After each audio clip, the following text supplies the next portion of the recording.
학생들이 9월 모의평가 지금도 진행 중으로 알고 있습니다. 그래서 이번 설명회가 저희가 정기적으로 진행해왔던 설명회가 매주 수요일이었기 때문에 또 공교롭게도 시간이 이렇게 좀 맞아떨어진 것 같고요. 아마 오늘 이제 자녀분들 성적이 나오게 되면 시험 보고 나서 결과에 따라서 이제 다음 주로 다가온 우리 원서 접수를 어떻게 진행할지, 그리고 원서 접수 이전에 우리가 7월, 8월 그리고 지난주까지 학교 담임 선생님과 여러 번 얘기했던 우리 지원 전략에 대해서 그대로 갈지 아니면 새롭게 구성을 해야 될지 그런 부분에 대해서 한번 고민해 보도록 하겠습니다. 자, 먼저 보시면 제목은 9월 모평 이후 연고대 지원 및 면접 대비 전략이라고 저희가 제목을 했습니다. 앞서 원장님께서 설명을 주셨지만 저희가 학원의 강좌가 어떻다 이런 설명을 드리는 것보다도 우선 오늘 모의평가 이후에 왜 이런 설명회를 통해서 우리가 원서 전략이나 또는 수업 준비를 해야 되느냐, 이제 저희가 이제 오늘 자료에서는 아마 지난주 설명회 때는 아마 소리가 안 들려서 못 보신 분들도 있을 거예요. 그래서 지난 3개월 정도 상담 그리고 또 설명회와 관련해서 여러 가지 말씀들을 드리면서 많이 하셨던 질문들을 좀 모아서 정리를 해봤습니다. 그래서 그런 부분들을 함께 보시면서 오늘 모의평가가 왜 중요했고 이것들을 기준으로 우리가 우리 아이에게 어떤 식으로 원서 접수를 진행시키고 그 원서 접수와 관련해서 이제 남은 기간, 사실 우리가 연세대학교 UD 전형을 지원하게 된다면 시험 일자가 10월 30일인데요. 토요일 날. 수능으로부터 보름 정도밖에 안 되는 시간에 우리가 면접을 진행하다 보니까 그럼 그 기간을 얼마나 효율적으로 진행할 수 있을지, 그리고 우리가 수능 이후에 진행되는 학생부 종합전형, 고대 학업부 수형, 그리고 연세대학교 국제형 중에 하스 지원하는 친구들, 또 ISE도 마찬가지겠죠. 그런 지원자들이 어떻게 남은 시간을 효과적으로 활용할 수 있을까, 그런 부분들에 대해서 차근차근 말씀을 드리도록 하겠습니다. 먼저 보시겠습니다. 첫 번째 제목으로 저희가 먼저 뽑은 내용들이 9월 모평에 따른 고민입니다. 아시다시피 이제 우리가 3월, 6월, 9월은 모의평가의 기간이 되고요. 지난 5, 6년 전과는 달리 이 9월 모의평가의 어떤 의미라는 것들이 상당히 중요해진 시기로 바뀌었습니다. 학원으로 여러 번 전화를 주셨던 학부모님들과도 제가 직접 통화하며 말씀드렸던 것처럼 지난주까지만 해도 저희가 이렇게 설명을 드렸죠. 수강 어떻게 하려고 해요? 추석 특강은요. 자, 제가 9월 모의평가 이후에 오시라고 말씀드렸던 것처럼 이 9월 모의평가가 앞으로 남은 우리의 수시 지원과 또는 그 넘어서 진행될 정시 지원에 있어서 되게 중요한 바로미터가 될 수 있다라는 관점에서 좀 이해를 하셔야 될 것이고요. 그렇다고 한다면 오늘 보고 난 이 모의평가를 결과를 가지고 우리가 어떤 고민을 우선으로 해야 될지 그런 부분에 대해서 좀 짚어볼 필요가 있겠습니다. 두 번째로는요, 그렇다고 한다면 저희가 수업도 연계가 되어 있지만 연대와 고대의 원서 구성을 어떻게 해야 될까? 자, 뒤에서 자세하게 저희가 매트릭스를 만들어 설명을 드릴 겁니다.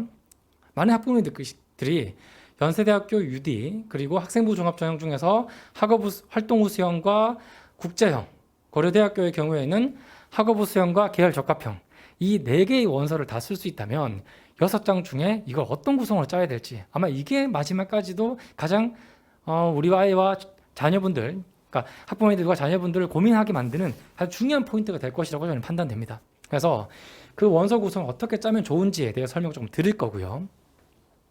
세 번째, 질문 내용 베스트 Q&A라고 그래서 지난 3개월 정도 학부모님께서 많이 질문하셨던 내용 중에 추려서 저희가 20개 정도 뽑아봤습니다. 그래서 이 부분은 지난 설명했던 내용들을 좀 가지고 온 것들인데요. 그래서 이것도 보시면서 가장 많이 질문 나왔던 부분들은 제가 하이라이트를 표시를 해뒀기 때문에 그 부분들 참고하셔서 같이 진행하시면 될 것 같습니다. 자, 네 번째 보겠습니다. 네 번째 같은 경우는 전형별 일정 및 면접 대비 홍보입니다. 자, 이미 아시다시피 UD 같은 경우는 10월 30일, 그리고 고려대학교 계열 적합형의 경우는 11월 13일, 그리고 하스와 고대 학업부 수형의 경우에는 11월 22일, 수능 이후에 진행이 되죠. 27일, 수능 이후에 진행이 되죠. 저희는 이런 하스 지원에 대한 여부가 아마 고민을 과거의 어떤 그 기록에서부터 찾을 필요가 있다, 이렇게 판단했고요. 지금 자료는 이제 고대 자료가 좀 참고해야 하는데요. 자, 이 자료가 재작년 자료입니다. 보시다시피 교정 추천 2전형과 그리고 일반 전형이 존재할 때입니다. 작년부터는 전형명이 바뀌어서 고대 일반 전형 내에서도 학업부 수형이라는 이름으로 새로 생겼고요. 그리고 계열 적합형이라는 이름으로 새로 생겼습니다. 그러면 왼쪽은 재작년에 어떤 수능 최저, 자, 4합 6입니다. 그리고 작년의 수능 최저는 바로 4합 7입니다. 아시다시피 계열 적합형의 경우는 수능 최저가 없죠. 그러면 자, 3합 5나 4합 6에 고교 추천 2와 일반 전형에서는 아시다시피 경쟁률이 6.7 그리고 9.7이었습니다. 근데 이제 어떻습니까? 자, 경영효과를 기준으로 봤을 때 우리가 학업우 수형과 그러니까 재작년 고정 추천 2전형과 비교가 되는 학업우 수형의 경우에는 수능 최저의 기준이 3합 5에서 4합 7로 내려갔더니 경쟁률이 9.2까지 올라가게 됐고요. 그리고 수능 최저조차 없애버렸더니 과거에는 일반 전형에서 수능 최저가 있을 때가 9.7이었다면 지난해의 경우에는 15.4대 1의 경쟁률을 기록했습니다. 자, 그 말은 수능 최저라는 조건에 학생들이 상당히 민감하게 반응하고 아주 지원 현황조차도 변동성이 심하다는 것입니다. 자, 그럼 저희가 결론을 내보겠습니다. 고대는 수능 최저가 빡빡하고 있던 전형에서 없어지는 식으로 바뀌었습니다. 그랬더니 경쟁률이 늘었죠. 자, 이제 그렇다고 한다면 우리가 수능 원서를 쓸 때 연대와 고대의 경우에는 어떤 식으로 짜야 될 것인가? 자, 보겠습니다. 지금 제가 A, B, C, D 4개 유형으로 나눴는데요. 먼저 UD 하스 학업 우수형. 자, UD와 하스를 다 쓰고 그리고 고대의 원서를 한 장만 쓸 때. 두 번째, UD와 하스를 쓰면서도 계열 적합형을 쓸 때. 이건 수능 최저가 있고 이건 수능 최저가 없는 것이 되겠죠. 세 번째, UD를 쓰고 그리고 고대로만 쓸 때입니다. 고대만 쓰게 되겠죠. 그리고 네 번째가 바로 하스만 쓰고 고대만 쓸 때입니다. 아마 지금 제가 세 가지로만 구성했는데 이 경우는 서울대를 쓰나 안 쓰나 관계없이 자, 전부 다 고민이 될 부분이라고 보여집니다. 많은 학부모님들께서 이 원서 구성을 가지고 고민을 많이 하십니다. 자, 연대 고대를 모두 4장을 쓰기에는 부담이 되고 그렇다고 서울대를 쓰든 안 쓰든 우리가 3개 정도는 쓴다고 했을 때 어떤 식으로 짜야 될까? 여기에서 이제 고민이 되는 부분이죠. 자, 그렇다고 한다면 이 A, B, C, D라는 4가지 구성 요소 속에서 우리가 어떤 식으로 좀 판별해야 될지 먼저 보겠습니다. 자, 저희가 그냥 단순하게 매트릭스로 먼저 만들어 봤습니다. 우선 자, 수능과 내신의 관계에 있어서 수능 성적이 잘 나오는 편이고 또는 보통이다. 평소와 3월 목표형과 4월 목표형과 큰 차이가 없다의 경우와 내신 성적이 좋은 경우 이번에 생각보다 잘 나왔다. 내신이 완성된 경우가 되겠죠. 그러니까 내신의 경우에는 이미 결론이 나와 있는 경우이기 때문에 이거는 기준 고정값으로 판단하시면 되겠습니다. 저희가 표시한 바에 따르면 어쨌든 수능과 내신이 좋다면 고민할 거유가 없죠. 자, 서울대를 쓰게 될 것이고요. 연대를 쓰게 된다면, 고대를 쓰게 된다면 원하는 조건의 원서 구성이 됐든 어떤 방식으로 써도 문제가 없을 것입니다. 사실 저희가 고민하는 부분은 그 나머지 경우죠. 자, 이걸 제외한 수능이 보통 정도 나오는 경우 그게 또 주어진 내신이 좋을 때와 그렇지 않을 때 그리고 수능이 또 잘 나온다고 했을 때 어떤 경우에 또 고민을 해야 될까? 그래서 먼저 첫 번째 경우를 좀 보겠습니다. 우선 내신은 이미 완벽하게 갖춰진 것 같다. 어떤 학교를 지원해도 문제가 없다. 라고 한다면 우리 아이는 이미 이번에 보게 되는 모의평가를 통해서 모의평가가 예전만 같지 못하다. 조금 어떤 고민을 해봐야 될 상황이다. 라고 한다면 여기서는 몇 가지 경우가 있을 것입니다. 첫 번째, 자, 내신이 좋습니다. 그럼 당연히 학교에서는 학업 우수형을 추천할 가능성이 큽니다. 왜? 내신이 좋으니까.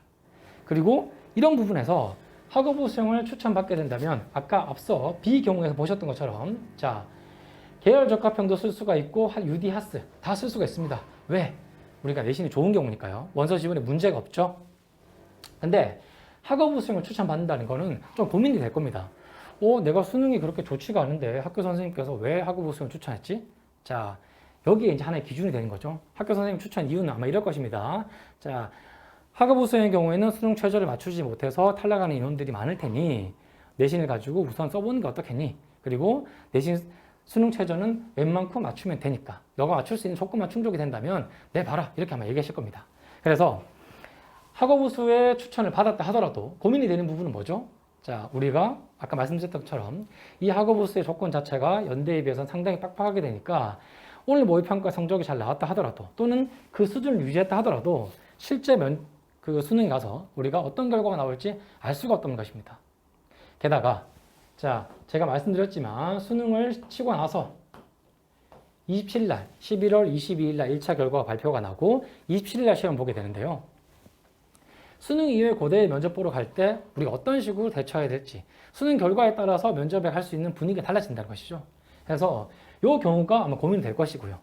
그리고 제가 택 2라고 썼는데 B 경우 내에서도 만약에 택 2라고 한다면 자 아예 내신이 좋기 때문에 수능과 관계없는 특기자 유디를 쓰거나 아니면 하스를 하더라도 아까 말씀드렸던 것처럼 2합 5 자, 두 개 과목 합쳐서 5등급으로 이렇게 되어 있는 걸로 지원하시거나 늘 추천드린다는 것입니다. 그러면 계열 적합형은요. 자, 내신이 잘 나오고 수능이 보통 나옵니다. 그렇다고 한다면 수능 최저가 없는 계열 적합형에 지원하셔서 지난해보다 모집 단위가 훨씬 더 줄어들었던 계열 적합형에서 수많은 경쟁자들과 함께 경쟁할 이유가 없죠. 게다가 계열 적합형은 수능 이전에 이루어지기 때문에 오히려 수능에 대한 집중을 방해할 수도 있다는 것입니다. 그래서 이 경우에는 계열 적합형을 배제하는 것도 하나의 옵션이 될 것입니다. 자, 또 하나 있습니다. 이제는 수능이 괜찮으나 내신이 이미 갖춰진 경우. 이렇다고 한다면 내신은 그저 그렇지만 수능이 잘 나온다. 자, 그렇다고 한다면 제가 A 말고 CD를 넣었는데 이 세 가지 경우 모두 학업부 수용이 들어가 있는 형태죠. 이게 이제 아까 학교 선생님께서 말씀하신 그 경우가 될 것입니다. 자, 우리가 수능이 잘 나온다면 내신이라는 부분이 약간 리스크가 있지만 어찌됐든 간에 학업부 수용에서 수능 최저를 못 맞추고 탈락하는 친구들이 많을 테니 여기서 한번 너가 걸어봐라. 이런 경우가 되겠죠. 그렇다고 한다면 충분히 학업부 수용이 포함된 전형에서 우리가 좀 두각을 나타낼 수 있을 것 같고요. 마지막으로 내신조차도 그냥 그렇고 오늘 수능 모의평가를 봤더니 자, 이 모의평가조차도 과거 3월, 6월 때와 큰 차이가 없거나 성적이 좀 떨어졌다 라고 한다면 아무래도 수능 최저가 약한 하스, 이하보 그리고 계열 적합형, 수능 최저가 없는 전형으로 지원하시는 게 가장 안정적이다 라고 보여지는 겁니다. 자, 그럼 한 가지 질문, 여기에 왜 UD는 들어가지 않았을까요? 자, 아무래도 내신의 수준이라는 것들이 예년과 달리 과거에 비해서 내신 자체가 점점점 강화된 형태로 지원자들이 선택을 하고 있기 때문에 UD는 안정적인 차원에서 제가 배제를 했고 어찌됐든 이런 구성으로 많이 학부모님들이 짜고 있다라는 것들을 이해하시면 되겠습니다. 자, 그러면 우리가 왜 이런 고민을 하냐? 자, 앞서 제가 서두에 말씀을 드렸습니다. 자기소개서도 따로, 시험 문제 유형도 따로 우리가 준비해야 될 게 너무 많다는 거죠. 10월 17일 하루를 향해서 오늘 모의평가까지 포함해서 우리는 수능을 준비하고 있습니다. 그 과정에서 자기소개서도 쓰고 그리고 면접 수업도 필요하면 듣고 있습니다. 근데 보시는 것처럼 문제 유형이 다르기 때문에 모든 유형을 다 준비할 수가 없습니다. 그렇기 때문에 지금까지는 UD를 듣고 또 언제부터 가서는 하스를 따로 준비하고 이런 식의 여러 가지 포트폴리오에 대한 고민이 많이 하고 계신데요. 자, 먼저 지난해 UD 문제를 좀 보겠습니다. 제가 문제에 대한 분석을 해야 될 이유는 없으니까요. 보시면 단락이 하나, 두 개, 자, 긴 단락으로 2개 정도의 문제가 통합형 문제로 나와 있습니다. 이 통합형 문제라는 것은 문제 자체가 한 개라는 것이 아니라 속 문제로 문제 내에 여러 개로 쪼개져 있는 것입니다. 그래서 하나, 둘, 설명과 더불어서 문제가 2개 정도 나눠져 있고요. 그리고 두 번째 문제 유형 같은 경우는 단락이 상당히 길게 이어져 있으면서도 A, B 형태. 이제 퀘스천 2번 이 형태가 과거에 이제 UD의 전형적인 형태로 보여지겠죠. 과거에 비해서는 자, 예전에는 이 지문에 문제가 이런 식으로 나왔고 지금의 경우에는 2개지만 지문의 길이가 더 길어지고 문제도 구분돼서 나오는 것과 통합되어 있는 것까지 포함되어 있다. 자, 그렇기 때문에 단순히 영어만 잘해서는 어렵다. 그리고 우리가 영어로 면접을 준비함에 있어서도 개인적인 배경 지식 그리고 포함해야 될 것들이 많이 있다. 자, 결정적으로 보셔야 될 부분이 작아서 안 보일 수도 있는데요. 제가 표시한 이 내용들이 바로 교과서에 등장하고 있는 피터 싱어 교수에 대한 내용들입니다. 그러면 사회문화, 그리고 이제 우리가 생활과 윤리, 더 멀게는 윤리와 사상이라는 교과목까지도 등장하게 되는 이러한 사람들의 어떤 멘트들을 대놓고 시험 문제 내므로써 대학 측은 자, 교과 과정을 충실히 이행했다는 식으로 우리가 평가 보고서에 기재를 하게 됩니다. 그렇다고 한다면 교과 내용을 충분히 이해한 상태에서 우리가 면접을 준비하고 또는 시험에 이르게 되지만 그 내부적으로 나오는 시험의 문제들은 바로 외부 지문을 쓴다는 것들. 이것 역시도 우리가 주의해야 될 부분이 되겠죠. 자, 이제 하스형 보겠습니다. 과거와 달리 하스형은 시험 유형이 많이 바뀌었죠. 자, 영어 지문이 2개, 그리고 한국어 지문은 하나 나옵니다. 게다가 그림에 대한 얘기도 있습니다. 사실 그림이 나오는 경우가 있고 지표가 나오는 경우도 있습니다. 문제 보겠습니다. 문제는 각각 50점의 배점으로 향해서 두 개의 문제가 나오고 있고요. 그리고 자, 핵심 내용과 주제가 제기하는 방식, 그리고 대안을 제시하라. 전형적인 연대 시험 문제 유형이고요. 그렇기 때문에 자, 영어 지문에 대한 해석이 문제가 될 것이다. 크게 걱정은 안 될 겁니다. 다만 영어 지문들과 한국어 지문 그림을 통해서 결정적으로 우리가 알아야 될 부분이 무엇인가 유추를 하는 것. 그게 바로 핵심이라는 것입니다. 자, 그래서 이제 보시면 고대의 경우가 있는데요. 아마 이제 이미지가 좀 제가 중첩해서 애니메이션 넣었더니 안 보이는 경향이 있는데, 고대의 경우에는 학어부 수형, 아까 계열 적합형이 되겠죠. 지난해 계열 적합형의 경우에는 자, 가, 나, 다, 라. 통상적으로 우리가 4개의 지문 나오지만 시험의 페이지는 2페이지 이상입니다. 그리고 반드시 시험에 나왔던 내용 중에 하나가 바로 4번 문항. 자, 제가 늘 강조하죠. 지원 전공. 지원 전공과 관련해 견해를 밝히라. 이런 부분들. 그래서 우리가 힘들게 고민해서 지원 전공을 선택하고 고대에 어떤 원서를 넣었겠지만 제시문과 내가 지원하는 전공과 연관성을 찾기는 상당히 힘듭니다. 이 4번 문항의 의미는 사실 이 학생이 자신의 지원 전공의 스펙트럼을 얼마나 판단하고 있을까, 첫 번째가 될 것이고요. 두 번째의 경우에는 순발력을 테스트하는 것입니다. 사회과학 지문 나왔는데 저는 어문계열을 원서를 썼습니다. 그럼 지원 전공과 연결시키기가 상당히 어렵죠.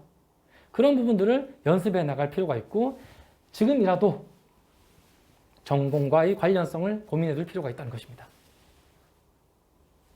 자, 그렇다고 한다면 이제 지금부터는 질문 내용 베스트 20이라 그래서 지금까지 우리가 원서 접수 그리고 이제 지원과 관련해서 자기소개서를 비롯한 여러 가지 종합적인 요소들을 고려했을 때 가장 많이 나왔던 질문들을 정리해서 설명을 좀 드리겠습니다.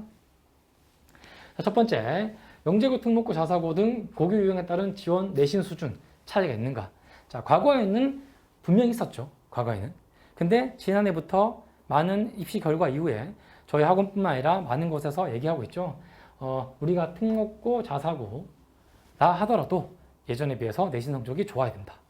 일반고의 경우에는 자, 지금과 같은 초상위 내신이라고 한다면 한번 지원을 해볼 만합니다. 학교 선생님의 추천을 받기도 하고요. 그래서 요즘에는 내신 성적에 크게 차이가 없다라고 보시면 되고요. 그럼에도 불구하고 제가 세모라고 표시한 이유는 자, 우리가 블라인드 면접이라고 해서 학생 내신을 구분한다는 게 아니라 사실은 블라인드 면접보다는 세택을 통해서 이 학생들의 어떤 학교 수준들을 우리가 유추할 수 있는 것이죠. 하지만 우리가 1차 서류의 상당히 중요한 부분 중에 하나가 바로 내신이라는 것들을 무시할 수 없기 때문에 결과론적으로 봤을 때 마찬가지고요. 그래서 내신 수준의 차이가 분명히 존재하나 그게 실제 시험에서 반영된다. 이런 부분들은 아까 말씀드렸던 것처럼 이제 점점 완화된 추세가 있다. 하지만 그럼에도 불구하고 특목고 학생들 3점대가 연구대를 지원하는데 일반고 애들 2점 중후반도 지원 가능하나요? 그런 관계는 아니라는 거죠. 이제 일반고 학생들 경우에는 특히 지방 같은 경우에는 1점대 중반이나 초상위권 애들조차도 지원하기 꺼렸던 연대 유디 하수들이 이제는 많이들 지원하고 있다. 이런 맥락에서 좀 이해를 하시면 될 것 같고요. 두 번째, 자, 가장 많이 나오는 내신 관련 질문 중에 하나죠. 특목고 학생입니다. 영어 혹은 전공은 내신이 약한데 유디하스 지원이 가능한가? 이 부분의 질문들을 하신 이유가 이제 자녀분들이 전공은 내신이 좋거나 또 나쁘거나 그걸 전체 내신으로 보느냐 아니면 연대에서 보는 기준에 따라서 우리가 뭐 주요 과목 내신 또는 학교 기준에 따라서 봄에 따라서 내신의 등락이 생기기 때문입니다. 자, 우리가 이제 대학교육협의회 자료에 가보면 주요 과목이나 내신 산출에 대한 여러 가지 표지들이 다 나와 있는데요. 중요한 포인트는 이것만 기억하시면 좋을 것 같습니다. 자, 우리가 유디 같은 경우는 특기자로 분류되어 있죠. 특기자 전형입니다. 그래서 영어 성적을 많이 볼 수밖에 없습니다. 전체 내신도 물론 중요합니다. 그 중에서도 영어를 본다는 것이고요. 학생부 종합의 경우에는 전체 내신을 보겠죠. 하지만 우리 아이의 전공어가 어떻다 또는 영어 내신이 좋다 안 좋다 이거 가지고 일률적으로 판단할 수 없습니다. 그래서 그런 면에서 자, UD나 하스는 다른 관점에서 봐야 될 것이고요. 만약에 우리 아이가 전공 과목이 영어다라고 한다면 UD 지원할 때는 영어 성적이 좋아야 될 것이 분명하고요. 그렇지 않다면 자, 하스를 지원해도 무방하다라는 맥락에서 좀 이해하실 수가 있겠습니다.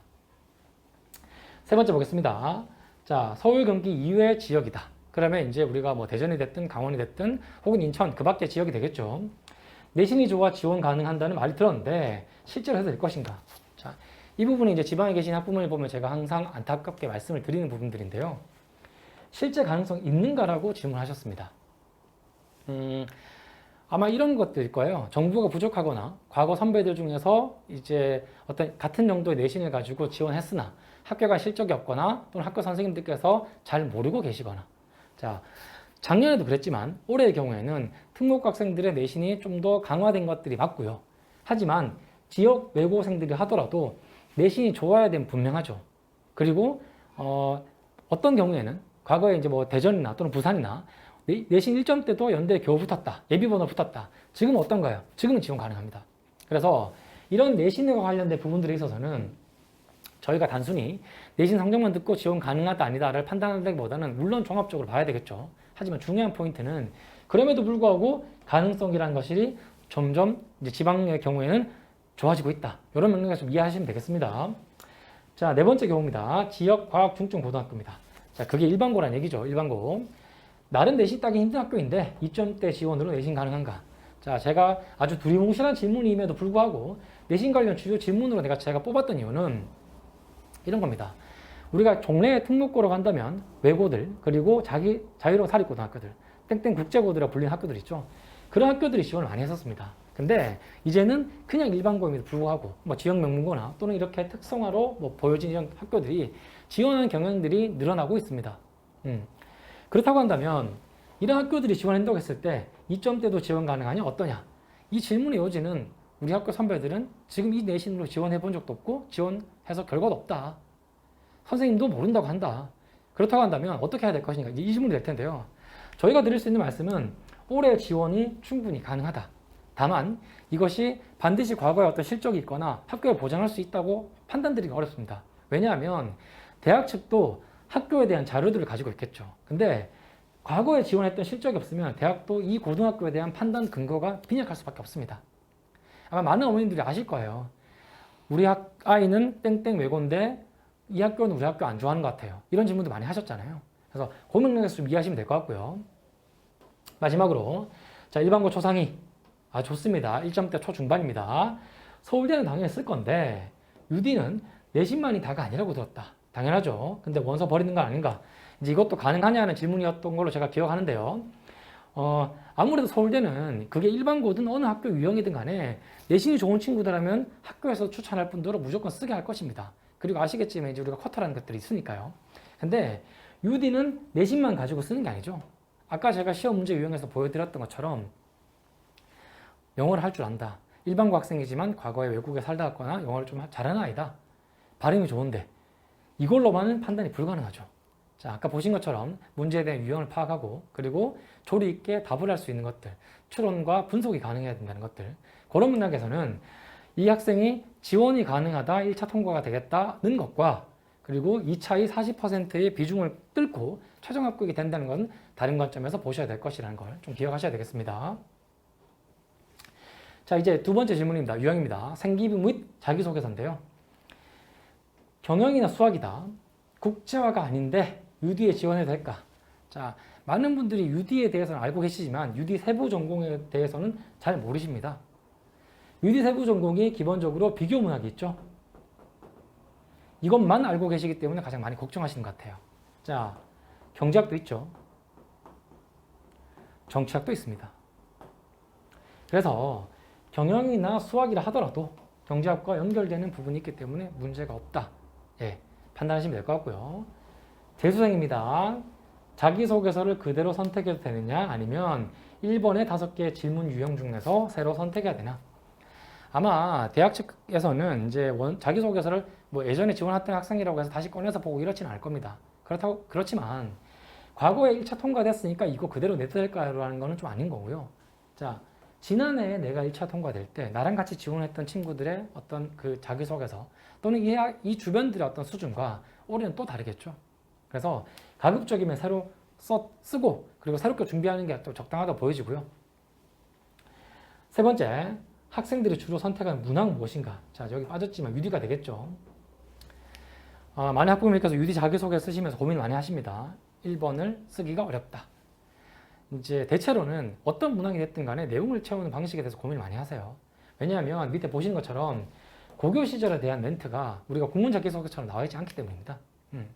자신의 가치관, 그리고 삶에서 멘토, 심지어 5번 문항은 자유주제로 마음대로 쓰라라고 얘기하고 있습니다. 그래서 지금까지 우리가 봐왔던 자기소개서 유형과 다르죠. 그래서 그런 문항들에 있어서 주로 선택하는 문항. 자, 1번, 4번 이런 거 좀 많이 쓰고 있습니다. 1번은 가치가 멘토, 그리고 4번 문항도 뭐 영향력을 준 인물들, 뭐 이런 거 되겠죠. 4번 문항 보겠습니다. 국문자기소처럼 제한이 없다. 초, 중고, 교회 경험 및 성적에 대한 기재도 가능한가? 이미 자기소개서를 쓰시거나 완성을 하셨을 겁니다. 근데 이제 성적 부분에 대해서 질문하시는 부분이 있었습니다. 어머니들이. 자, UD는 자기소개서에 어떠한 경우에도 숫자는 쓸 수가 없습니다. 등급도 안 되겠죠. 자, 태세 등급이 있다. 몇 등급 받았다. 토플 점수가 몇 점이다. SAT가 몇 점이다.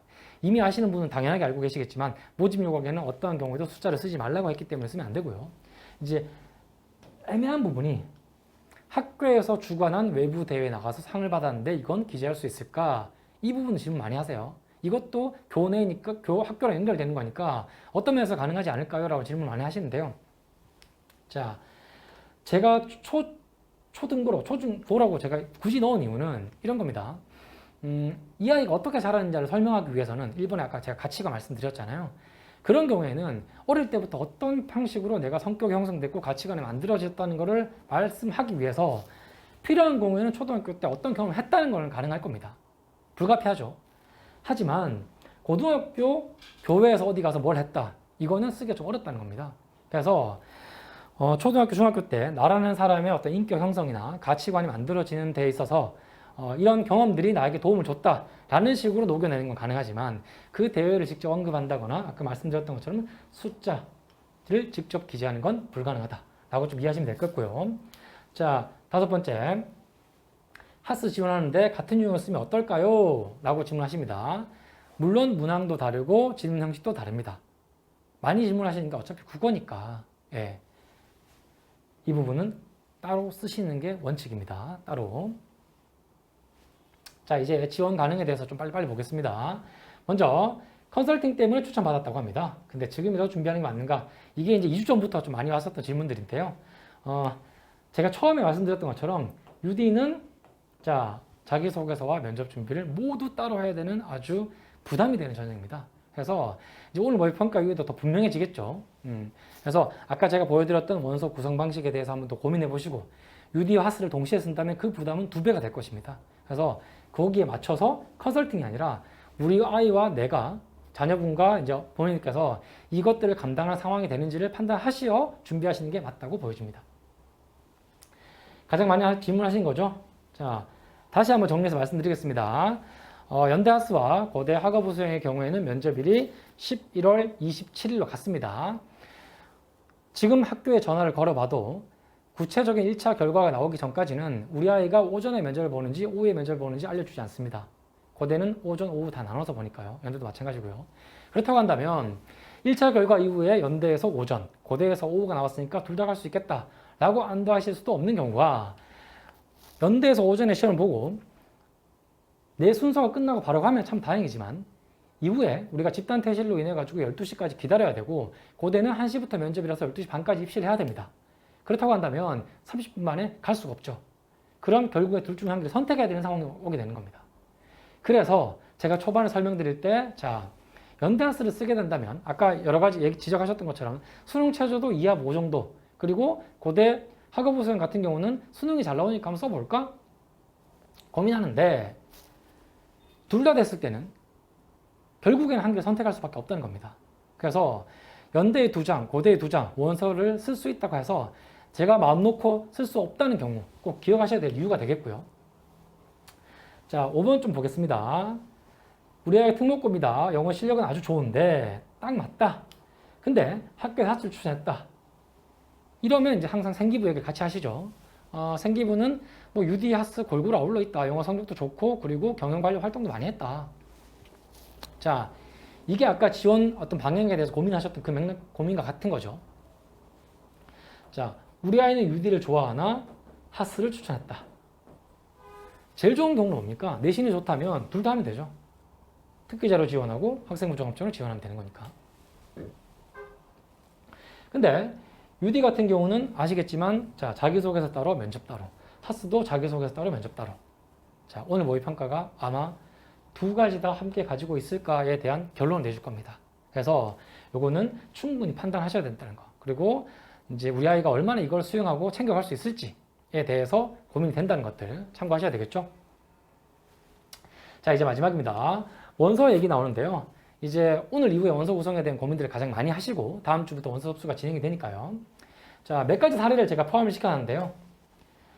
먼저 보겠습니다. 연고대 3장을 쓰고 그리고 서강대 성대를 쓰는데 늘 우리가 고민하는 부분이 서강대는 모집 단위가 작다. 유럽, 영문, 중국어 그 사이에서 왔다 갔다 하지만 어쨌든 다른 학교에 비해서 한참이나 적은 게 사실이죠. 그렇다고 한다면 성대를 어떻게 쓸까? 그리고 성대조차도 글로벌 경영을 쓸까? 그냥 경영을 쓸까? 인문과학을 쓸까? 그리고 심지어 세 번째 경우에는 차례대로 원서를 잘 짰습니다. 근데 오늘 시험 봤더니 결과도 좋은데 하나 추가하라는데 어떡할까요? 자, 제가 여기 오기 전에도 그 전화로 고민을 좀 많이 했었는데요. 학업 수형은 자, 제가 아까 그 초반에 우리가 연대 하스의 어떤 최저 때문에 지원율이 변한다 이런 얘기를 말씀드리면서 고대 학업 수는 예년에 비해서는 아마 이제 수능 최저가 조금 완화된 경우가 있기 때문에 지원자들이 많아질 겁니다. 하지만 지금 연대, UD, 하스, 그리고 계열적 합평, 학업부수 이 4개의 전형만 놓고 봤을 때는 수능 최저가 가장 강조되는 경우죠. 그래서 이 부분은 올 모의평가 이후에 자녀분의 성적이 잘 나왔다고 한다면 고민해볼 필요가 있겠습니다. 네, 좋습니다. 자, 지금부터는 전형별 일정 및 면접 대비인데요. 자, 제가 설명드렸다시피 오늘 결과에 따라 신중한 전략적 결정이 필요합니다. 두 번째, 자, 강의 수강. 아까 제가 실제 기출 문제를 보여드리고 원서 접수에 대한 여러 가지 사례를 보여드리고 심지어 원서 구성에 대한 자료도 보여드렸던 것은 결국에는 학습 부담이 되겠죠. 학습 부담. 이게 힘들다면 다가올 추석 특강. 자, 9월 20일부터 22일까지 월화수 이 기간을 적극 활용하시라는 겁니다. 그래서 한 번 더 제가 전체 일정을 강조해 드리겠습니다. 다음 주 금요일부터 금, 토, 일, 월 4일 동안 연고대 원서 접수가 진행이 되고요. 여기에는 뭐 이제 경희대나 몇몇 학교를 더 넣으면 14일, 15일까지도 가겠죠. 당장 다음 달 25일에 1차 발표가 나고요. 수능으로부터 보름 전 연대 특기자 면접이 진행이 됩니다. UD죠. 그리고 고대 계열적 합평 발표가 그로부터 다음 주 11월 5일에 발표가 나고요. 13일 날 시험 면접을 보게 되고 자, 학업부 수형 발표가 나고 22일 날 연대국제형 이렇게 이루어집니다. 발표. 그리고 결정적으로 연대국제형과 고대 학업부 수형이 시험일이 같다. 이 부분이 이제 고민이 될 부분이 되겠죠. 자, 지금부터는 매튜 선생님과 함께 우리가 UD반 어떻게 이제 추석 특강이 이루어지고 강의하시는 부분에 대해서 가볍게 설명을 좀 듣고 제가 이어서 우리가 전체적인 일정에 대해서 좀 말씀을 드리겠습니다. 매튜 선생님 모시겠습니다. I will keep this quite brief and just kind of give you an update as to where we are in the program. We're about a little over a month and a half in, and the season is going quite well. Students are doing great. So here's what our classes look like. We are doing, I do a 1-hour lecture at the beginning. We're practicing 2 interview sets. We're keeping it as close to the time of the actual interview, which last year was the students prepared for 8 minutes and spoke for 5. Right now we are still at about 15 minutes of prep, but students are starting to get into the 10-minute prep area. And then also in the downtime when they're not interviewing, they're also doing written feedback where they write topics and then we give them written feedback about it. And I should say that I think I may be the only native speaker that interviews students for the Gukje Hakbuepshi. And I think that's a kind of an advantage because I am able to sort of understand exactly what they're trying to say. Especially when they're getting into quite sophisticated ideas. And ultimately, I can help them explain how to say what they're trying to say. I think that's another enormous advantage. We are running offline classes on Wednesdays and Thursdays from 7 to 10, Saturdays afternoon and night. Also Zoom classes with interviewing as well, so we're broadcasting the lectures. and online interview classes, one-to-one interview classes with me on Mondays and Tuesdays. So, yeah, I think that it's important for students to realize that the interview process is in fact a skill. So sometimes students come into the class and one of the first things that happens is sometimes they think the lecture is too hard. Well, the lecture that I'm doing is what you better be ready to be learning when you get to UD. So I would say just take your time, get used to it. It's very different from what you've experienced in school. So there is a period of adjustment. But also people come into the interview and they're not very, they're a bit freaked out about the complexity of the passages or what they have to talk about. And the point is that it's all a skill. This is a skill that you learn. You get better at it. A lot of our students right now, when they first did it, they were not able to fully prepare their answer. They had concerns about their fluency. They found the passages too difficult at times. And over time, you just overcome these obstacles. And as we interview you and coach you through it, you just get better at it. I think also with the lectures, when I teach these lectures, I connect everything up so that everything that I've been talking about is all interconnected throughout the entire program. So for example, let's see, this Saturday, I'm starting into my critical theory section. And introduction to political philosophy. Everybody loves talking about politics, so I'm going to introduce the political compass and situate different political philosophies in the compass. And again, this kind of ties back into things that we've been talking about with liberalism and different philosophers, and it all continues this thread up into what we're talking about with politics. And then, of course, you can see that that sort of naturally leads into Marx, and we talk about the importance of Marx as for the analysis of political economy, that politics and economy are inextricably linked. They shouldn't be thought of as separate things, that they're the same thing.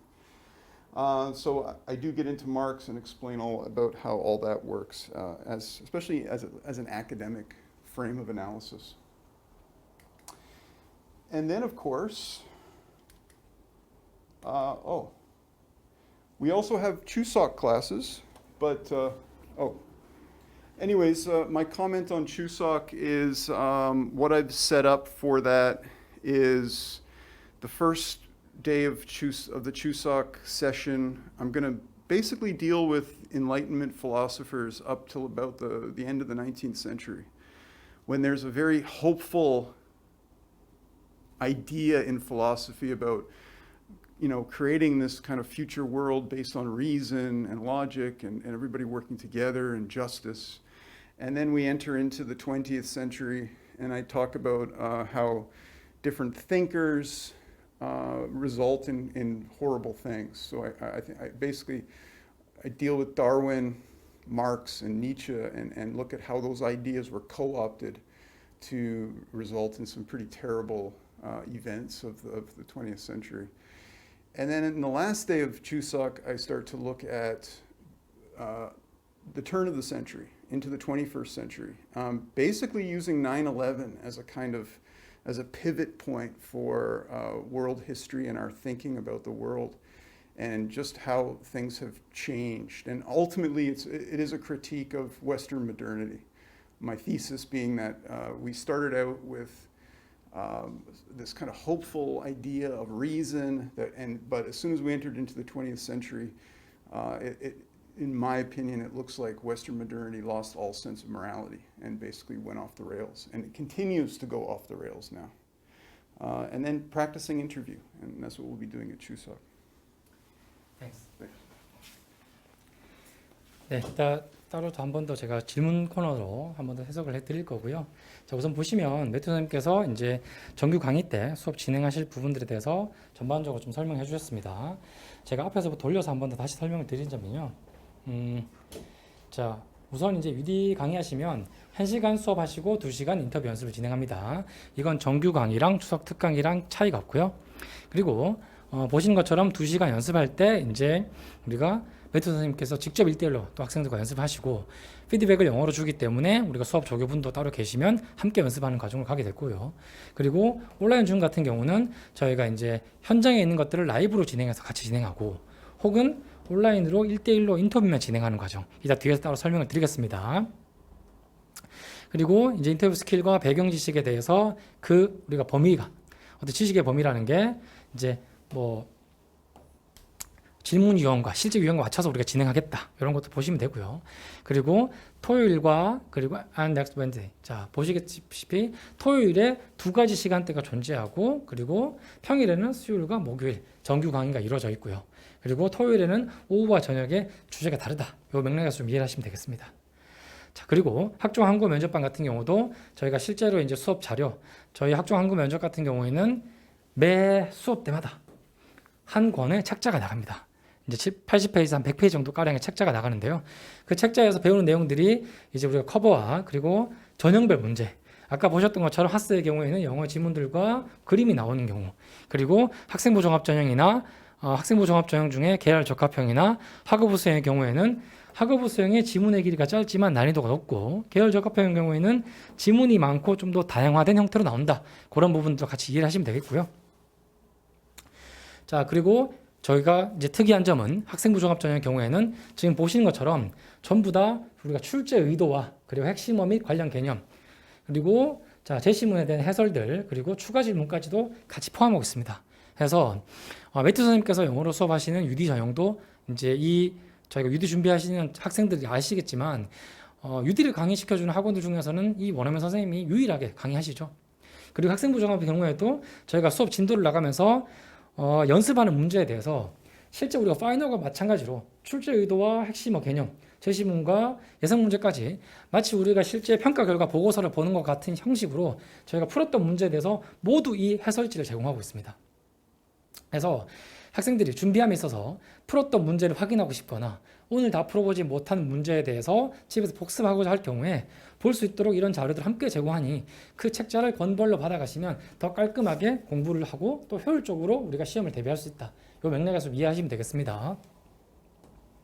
자, 이제 정규반에 대해서 좀 안내를 드리겠습니다. 7월 24일 방학 때부터 개강해서 10월 말 우리가 이제 파이널 강의가 열리기 전까지 이루어지는 정규 강의가 되겠죠. UD는 10월 23일이 될 것이고요. 하스 학종반 같은 경우에는 우리가 고대 계열 적합하는 경우가 시험이 좀 빨리 이루어지기 때문에 통상 10월 말까지로 볼 수 있으면 되겠습니다.